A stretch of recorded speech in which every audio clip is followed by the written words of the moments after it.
Civil এভিয়েশনের chairman আপনারা পরে জিজ্ঞেস করেন, হয়তো উনিও রিসেন্টলি জয়েন করছে, ওনার পক্ষে তো এই মুহূর্তে বলাটা সম্ভব হবে না।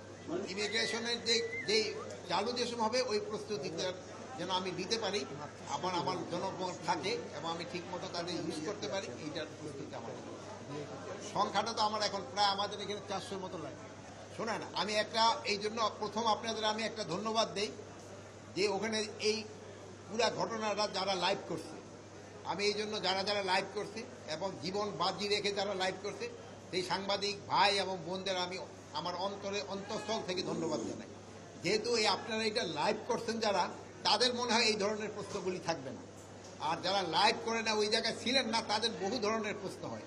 এই জন্য আমি আপনাদের অনুরোধ করব, আপনাদের চ্যানেলগুলি যদিও অনেক সময় একটু রিস্ক হয়, সাংবাদিকের চাকরিটা একটু রিস্ক, আমিও হয়তো একসময় সাংবাদিকতা করছি, চাকরিটা একটু রিস্ক, তারপরে এই যদি আপনারা লাইভ করেন অনেক প্রশ্নের উত্তর ওখানেই পাওয়া যায় এবং সঠিক উত্তরটা পাওয়া যায়। তা না হলে ওই স্পেকুলেশন, ওই আমরা এসি রুমে বসে বসে অনেক কিছু স্পেকুলেট করতে থাকি, অনেকে অনেক কথা বলতে থাকে।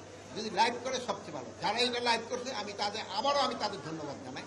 ভবিষ্যতে দেয় যে আমাদের সাংবাদিকতাতে কতটা উন্নতি হয়েছে এটা কিন্তু এই লাইভে দেখা হচ্ছে। প্লাস আমাদের সাংবাদিকেরা যে কত সাহস, এটাও তারা কিন্তু এই গোপালগঞ্জে প্রমাণ করছে।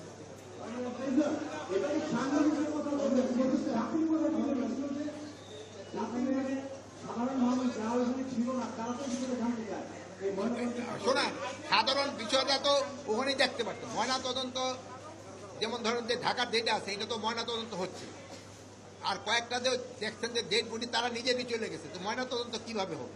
ওইগুলি যদি দরকার হয় আবার ময়না তদন্ত হবে। ডেড বডি তো ইচ্ছের থেকে যদি প্রয়োজন হলে উত্তোলন করে তো ময়না তদন্ত করা হবে। শোনেন, এটার ব্যাপারে একটা কমিটি গ্রহণ করা হয়েছে, এই কমিটিতেই নির্ধারণ করবে এটা কার দায়। জানেন একটা হাই পাওয়ার কমিটি করা হয়েছে যেটা আপনারাই প্রচার করছেন। আপনারা কিন্তু সব খবর জানেন, শুধু আমার মুখ দাও একটা বাইর করতে চান, কিন্তু আপনারা জানেন ওইটা কিন্তু একটা কমিটি করা হয়েছে। কমিটি আপনাদের যে বের হবে ওইটা আবার দেখবেন যে আপনারা জানবেন, ওই কমিটির যে রিকমেন্ডেশন ওইভাবে ব্যবস্থা নেওয়া হবে। আপনারা ভালো থাকেন।